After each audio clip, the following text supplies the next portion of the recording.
Hey everybody, it's your friendly neighborhood Jerry Rasco here with you in time for another amazing Spider-Man art retrospective video. Today we're looking at the Amazing Spider-Man number 34. A fun issue and something that after the last couple episodes, which were very big stories, really big ongoing multi-issue plots. We've kicked off with more back to the one and done kind of motif here, and I'm very excited to review it with you today. Of course, as always, I want to start off by thanking everybody who subscribes to the channel and follows this video series. If this is your first time seeing it or seeing the channel, we do have a playlist here that has all of my reviews of the Amazing Spider-Man going all the way back to Amazing Fantasy number 15, the first appearance of Spider-Man. So go ahead, check those out. And I hope you enjoy them. I do try to make sure that these videos come out every Monday at 8 a.m. So don't forget to subscribe and click the notifications so you'll be made aware when the next video does come out. So as I mentioned today, Amazing Spider-Man number 34, back to kind of a different kind of story theme or story structure of, the story is beginning, middle, and end, and we're moving on. So again, let's take a look at it. Without further ado, let's head over to the book and let's take a look at it together. Okay, so here we have The Amazing Spider-Man number 34, featuring Kraven the Hunter's Return. So if you're new to the channel, thank you for jumping in. If you're a longtime viewer, you'll remember this spiel.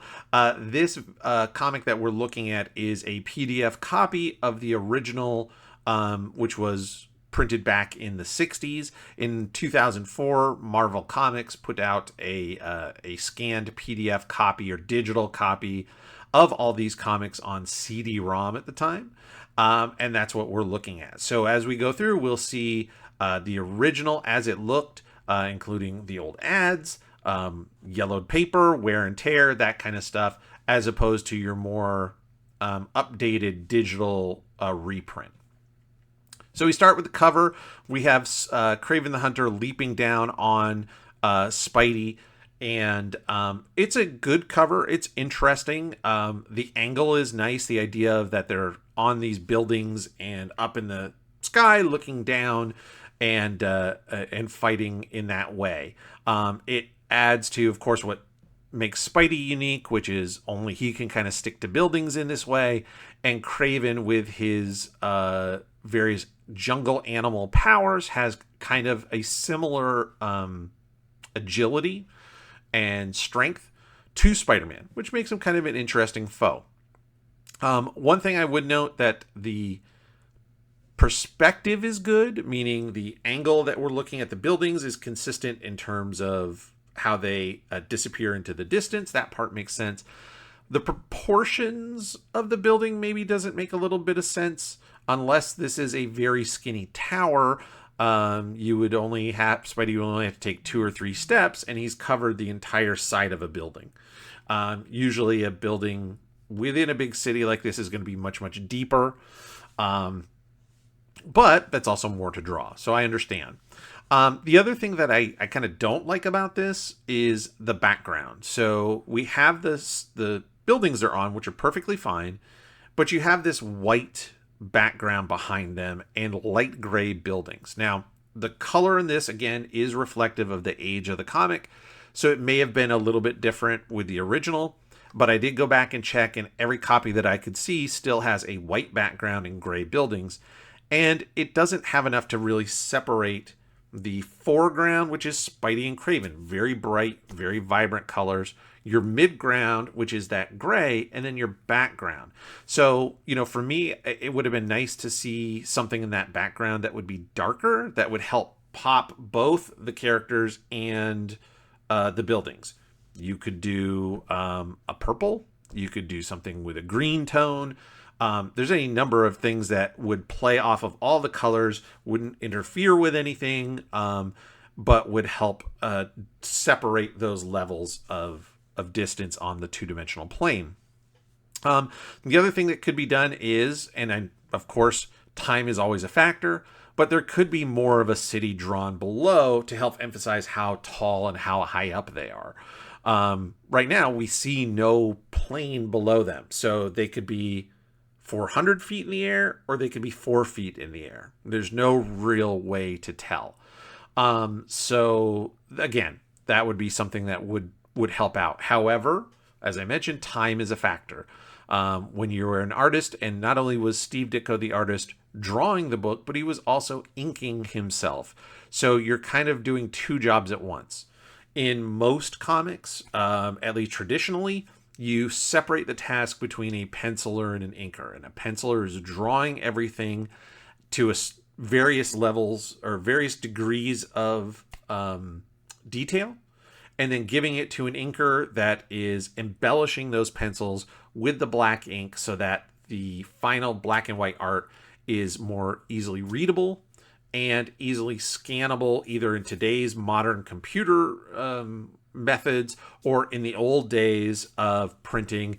Having a clean black line art was able to give you a clean print. So a lot of times those are two different people, and so that helps speed up the process. If I'm penciling every page while I'm penciling, so I pencil page 1, I give it to the inker.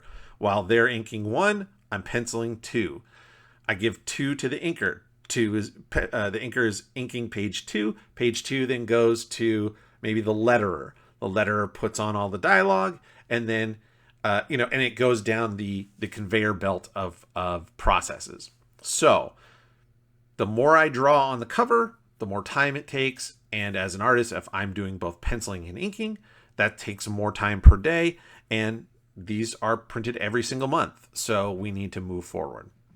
So anyway, that's my thoughts on the cover there. Let's go ahead and open up the book. And as I mentioned, you do see the advertisements for stuff like this, which is pretty funky. A 7-foot-long toy submarine, which fires rockets and torpedoes, big enough for 2 kids to be inside of for $7.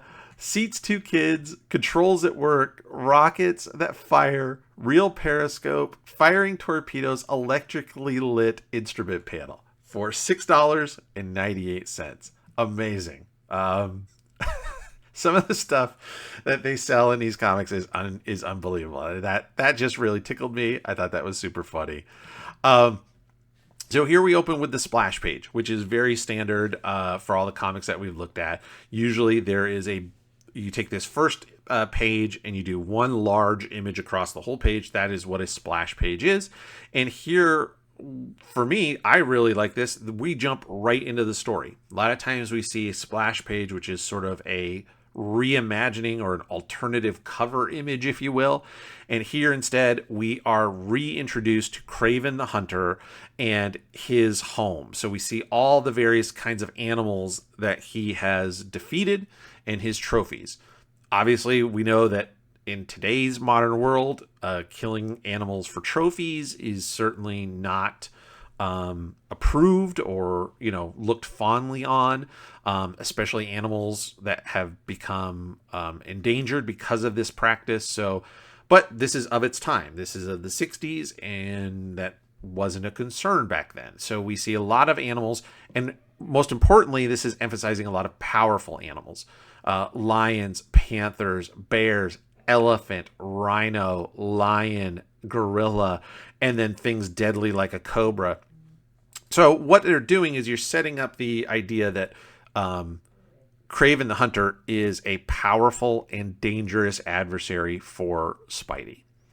As he's going through his story, of course, it also helps reintroduce. So if you're following me in this series that we do, you and I have looked at the introductions to Kraven, and we've seen Kraven in other comics, so we know what Kraven's all about and what he can do. However, it's possible that the person buying this off the news rack when it first came out, maybe they missed that issue. And back in the day, you didn't have comic shops the way we do today with back issues or digital reprints or things like that. So every time you had a new character, or not a new character, when you reintroduced a character who hasn't been around for a while, you sort of have to do a new intro. Former editor-in-chief Jim Shooter, I believe this quote, it goes back to him. It's very possible that I may be misquoting. I apologize if I am. I've heard that this was quoted by him, and that is, every comic is somebody's first comic. So you can't assume when you're at issue number 34 that the person who picks this up has a full collection of all the old Spidey comics that have come out so far, but going back to Amazing Fantasy 15. You have to assume that they've never seen Kraven the Hunter before. So we need to give a little bit of story here to reintroduce who he is and what he's all about. And we see him wrestling a lion and defeating it. I love the big panel here showing them battling, and how he's manhandling this big lion. Very cool. I'm a big fan of the big panels as when it's time for big action. Makes great sense to me. And they've done that here. I do find this to be very cartoony.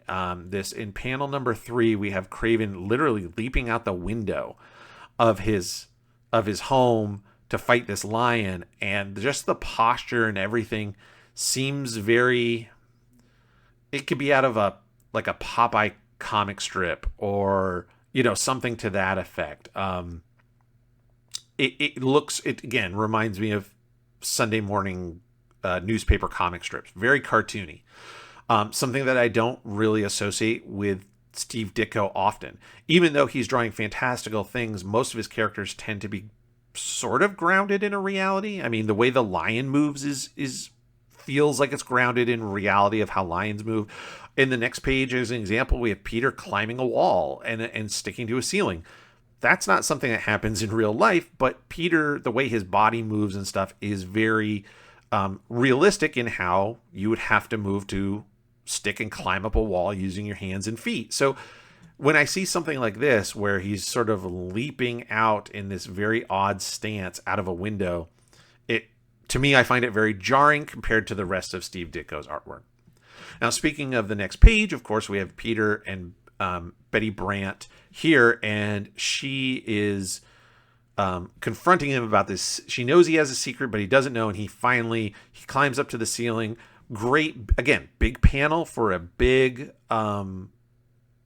moment, and he rips off his shirt and shows her that he's Spider-Man, and she freaks out. Now, one of the things that I don't like about this, which I've seen Steve Ditko do a lot, and I don't know if it's an element of the times, I don't know if it's an element of just his storytelling style, but what you've got here is you have basically 3 scenes that are happening on one page. So we have this, which I'm assuming is somewhere in, I guess, Africa, because it's a lion and he's in his home. It looks very jungly. He wrestles the lion, and then on the next page he releases it back into the wild.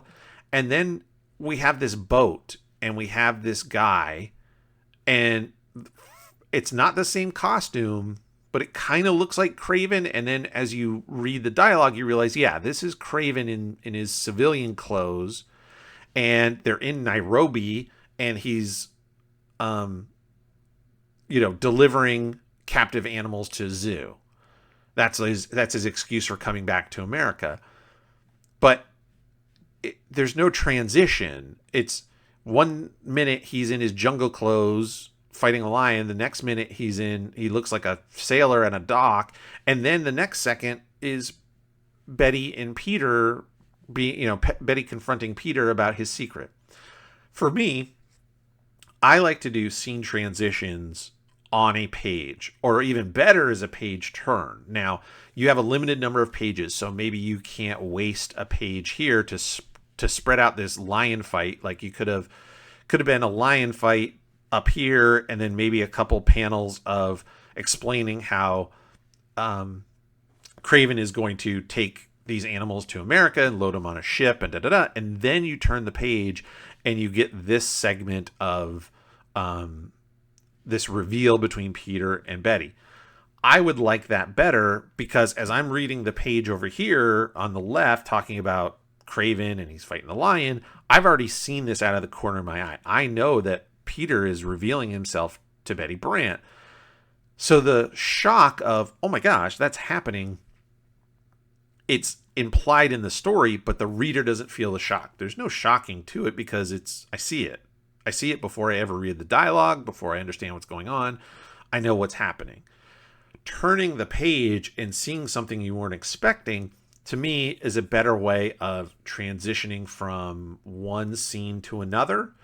It'd be like in theater when you have multiple scenes going on stage. A lot of times what they do is they will shut the curtains, right? The curtains come across the stage hands go back, they change the scenery, they change, and then they open, and now you realize you're somewhere else.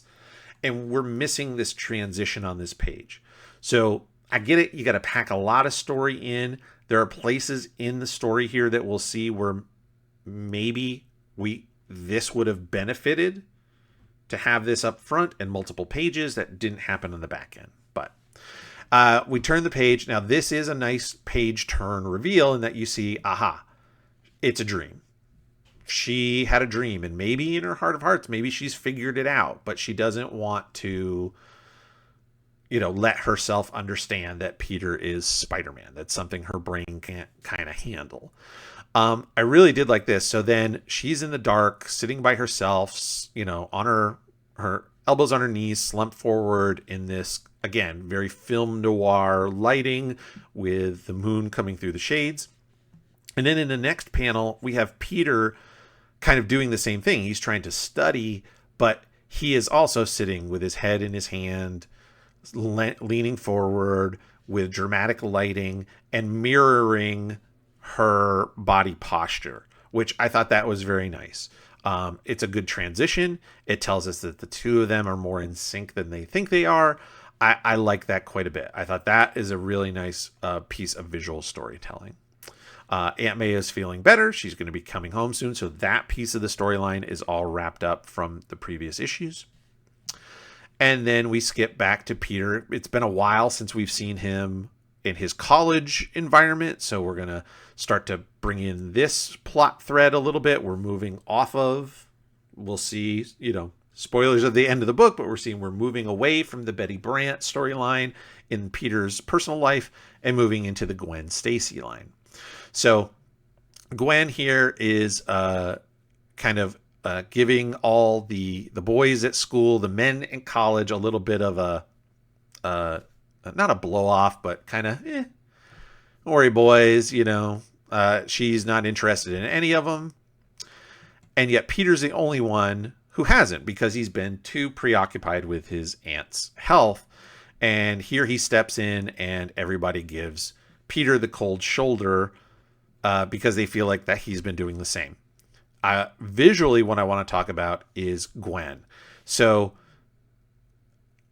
in terms of comics and stuff, we hear a lot about artists who are known for how they draw these beautiful ladies. John Romita Sr. Is an artist from Marvel who worked in the company for decades and is known. His Romita ladies are gorgeous and model-esque and unbelievable drawings.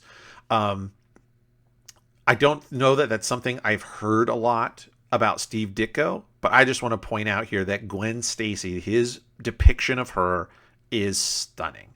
She's gorgeous. The way her hair flows, the way she's drawn.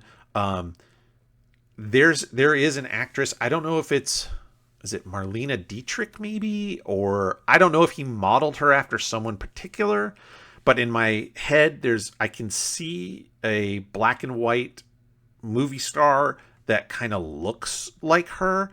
But he does an amazing job of just making her, it's clear why she is the interest of all the boys in school. And of course, because Peter's not paying attention to her, that kind of makes her even more interested in him. So now that his head is out of the Aunt May stuff, he's starting to notice her, but he's like, forget it. This is a great shot here as well of Gwen, kind of looking back. She's determined. If, she's not used to somebody like Peter not paying attention to her. She's smart. She's beautiful.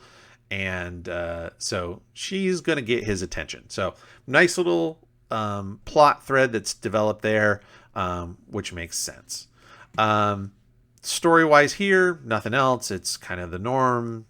Goes fine. I will say, 9-panel grid is a way, we've talked about this a ton throughout this series, of pacing. We're moving quickly through what's going on and, moving from point to point here. Kraven has arrived in the U.S. He is staying. He was partnered with the Chameleon in one of the last times we saw him, so he is using the Chameleon's old hideout. On this page, I thought there was some very nice lighting here in terms of him sort of sitting in the dark, perfecting his plan, how he's going to attack and get his revenge on Spider-Man. And so nice shading and lighting here and here as well. Very mysterious, very creepy, which fits with Kraven the Hunter. So I thought that was very good.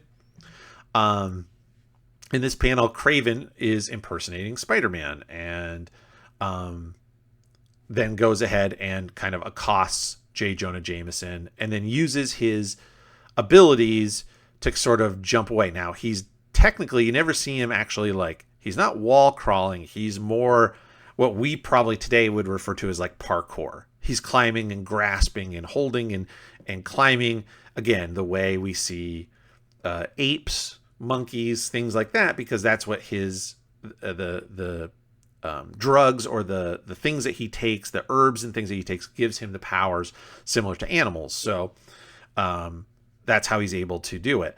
I do find it interesting, though, that nobody is like, hey, I understand he has a mask and the mask muffles his voice, but these two people don't sound anything like. And if you remember Kraven the Hunter, I don't know if it was revealed, I think it was at some point, that he is Russian. And so he has a Russian accent. And yet somehow nobody puts two and two together. Boy, Spidey's voice super changed. Maybe that's not him. So I think it's pretty funny. So, of course, Jonah goes on the rampage saying Spidey's bad. And Kraven is keeping up the act as well. Just kind of not doing anything horrible, just sort of pestering him, scaring him a little bit. Hey. And so eventually Peter's like, I got to deal with this. This shot here I thought was terrific. This is a nice subtle up angle. There's a million ways you could draw this panel here of Peter being like, okay, it's time for me to unmask this, this duplicate and figure out what's going on. You could have just shown a zoom in of a close-up of Peter, something like the one up here. You could have done it as a profile shot, whatever. But doing it as a slight upshot just is dramatic. We're able to see behind him. We can see that Gwen is still kind of in the peripheral, paying attention to Peter while he is in his own headspace. So I like the way that it shows the background and the background characters acting and not just focus 100% on Peter. He's still in his world, but he is, again, mentally, he's detached from sort of the world that he's sitting in. And I think this panel shows that. Okay, stuff here. Your traditional Spidey swinging around. Now he sees Kraven in a Spider-Man costume. Oh, I forgot. One of the things I do really like about this, and I did make a note here, anytime Steve Ditko draws, whether it's Peter or in this case Kraven, or I guess anybody who has sort of a mask like Spider-Man, it's tight around the head. So when he pulls it off, it feels, the way he draws it, it feels like a swimmer's cap or something, sort of stretching and popping off and pulling off of the head, as opposed to this like loose sock material that would just sort of slide around on his face. And I always get that sense. It's the tension in the material and the way it clings around the skull, I think is really, really good. And this is another example of that. So Craven sets traps. He has some chemicals that he believes are going to cancel out Spider-Man's spider sense. And so then he's going to lead him through a bunch of traps and try to defeat him. We have a bunch of thugs who have bought into J. Jonah Jameson's editorials, and they also want a piece of Spidey as well.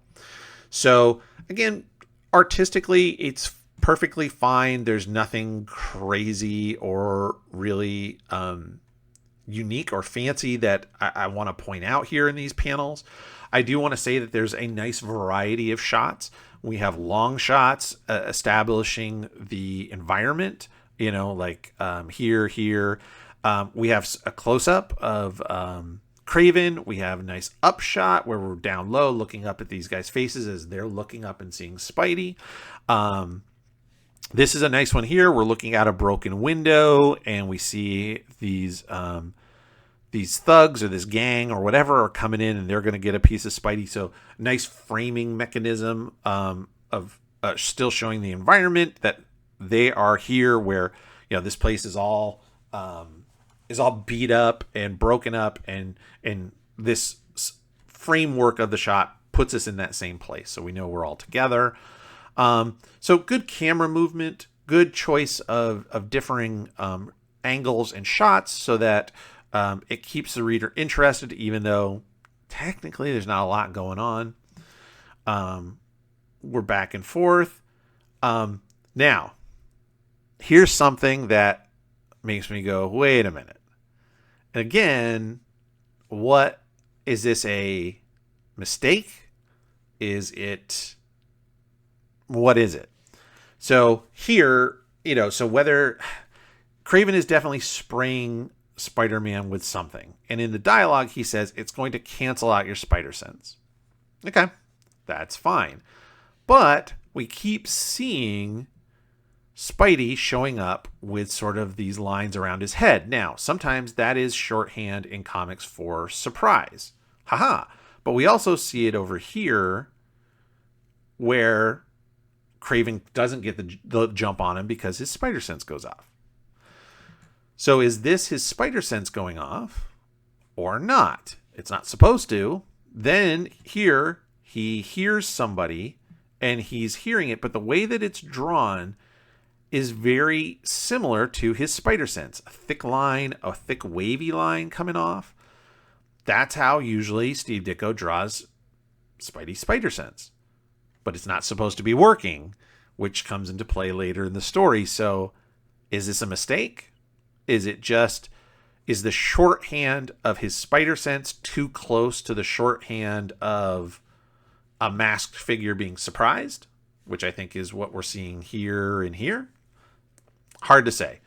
It does make it, a little confusing. He does say here his spider sense is starting to tingle. So Spidey beats up the thugs. It's starting to tingle. So again, this is referencing his spider sense. He knows there's danger inside, but it's dull. It is not giving him as much warning as it should. But that to me doesn't really look all that different from here. So what's happening? So again, from a plot perspective, there's a little bit of the visuals aren't lining up with the dialogue, aren't lining up with the plot of the story. And I'm a little confused at times. So just something to bring up. Again, artistically, one of the things I will mention here, again, not a ton, two things. Steve Ditko, again, does an excellent job whenever he has these fight scenes of his fighting choreography. He puts the characters into interesting twists and positions where they are moving in a way that makes sense from panel to panel. So you see here, Spidey is grabbed. So Craven had his left hand and punched him and he's falling back. He springs back up with his right hand because his right hand was free and counter punches. That's stuff that makes a lot of sense and works from panel to panel. If Craven has punched him, is holding his left hand, and in the next panel, we see Spidey punching him, or let's say kicking him. Well, how is he kicking him when his legs are not in a position to kick him? And Steve Ditko does an excellent job, and we'll see that all through these fight scenes. The other thing that I really like that he does is this very simple element of brick shadows. Again, we've seen artists, if you're a comic book fan and you've read comics, throughout the years, that there's people like Todd McFarlane, for example. Todd McFarlane is a guy who draws tons of detail, tons of stuff. And when you look at books like his Spider-Man run, sometimes his Spawn books, these are characters that interact in cities and rooftops and stuff all the time. And they 100% draw every brick, every crack, every crevice. Where what Steve's doing here is just taking a brush, probably with some ink, and just making little rectangles. And that's enough to emphasize that these are bricks. This is some sort of a brick or stone material, and that these are shadows, and that helps sell the texture of this building without having to draw every single brick, every stone. And that's sometimes where simpler is better. So just wanted to point that out as well. Your basic stuff, again, good camera movements. Now the thugs are fighting with Kraven and getting in his way as well. Things aren't going exactly the way he wants them to.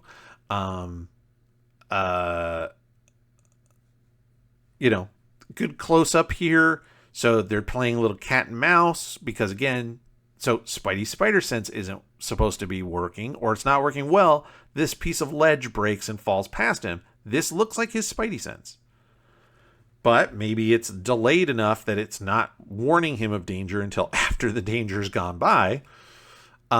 Because now we have Kraven leaping down on him. And so here's your image from the cover, much, much further away, but very, very similar.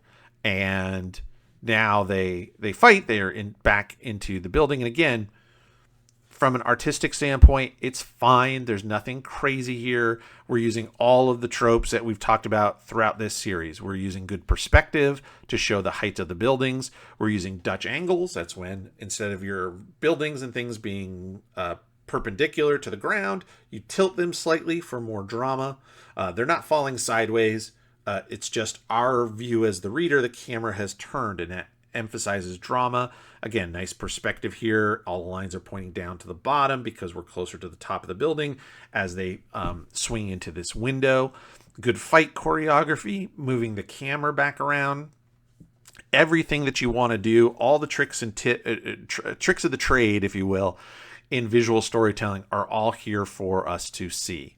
They just trade punches, and Spidey just out-punches him. I mean, it's just a matter of time of him, just outpowering Kraven. Now, whether that's Kraven underestimated him or what, but he just outpunches him and then sends him packing.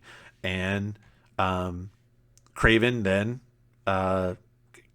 is a guy, he has a sense of honor, and he goes, nope, it was me. I threatened Jonah. I impersonated Spider-Man. It was me. Don't blame him. He's innocent. And, so there's the end of that storyline. And now we find that Betty Brant has left, and there's a new secretary who took her place. So the whole issue of Betty having to find out, being obsessed with Peter and whatever secret he has forced her to leave town.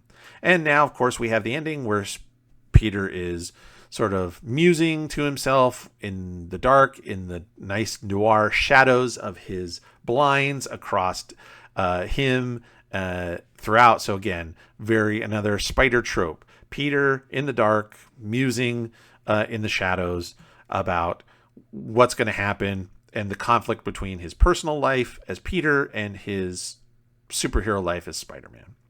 And then that's the book. So let's head back over to the desk and we'll wrap things up. So there we have, as I mentioned, Amazing Spider-Man 34, Return of Kraven the Hunter. It's a good one and done issue. It sets up a little bit of the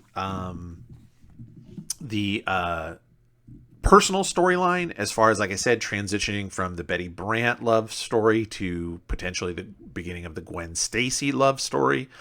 The stuff with Aunt May being sick seems to be past, so we're moving away from that. and reintroducing a fun hero, or a fun villain rather, that we haven't seen in a little while. So all in all, a good issue. I'd give it a solid 7 out of 10. It's fun enough to read. If you missed it, you're missing a little bit of the Betty Brant stuff. The Aunt May comes home, and if you skipped a couple issues and all of a sudden you see Gwen Stacy's playing a big part, you might be confused where that came from. But overall, a good issue, something for us to enjoy, and I think Steve and Stan did a wonderful job with it. So there we go. I hope you enjoyed this video. I want to thank you all so much for reviewing these with me. As always, I'm very interested to hear your thoughts. So please feel free to drop a comment below in the video. I do try to look at all the comments and let you know they do mean a great deal to me. So thank you for everyone who does. As well, if you haven't subscribed, please consider doing so. It helps me out. The more subscribers that we have, the better the algorithm, and this will get these videos into the view of more people that are comic book fans, Spidey fans, art fans, or all of the above. So thank you all so much for your support, and we will see you next week with more Spider-Man. Thanks.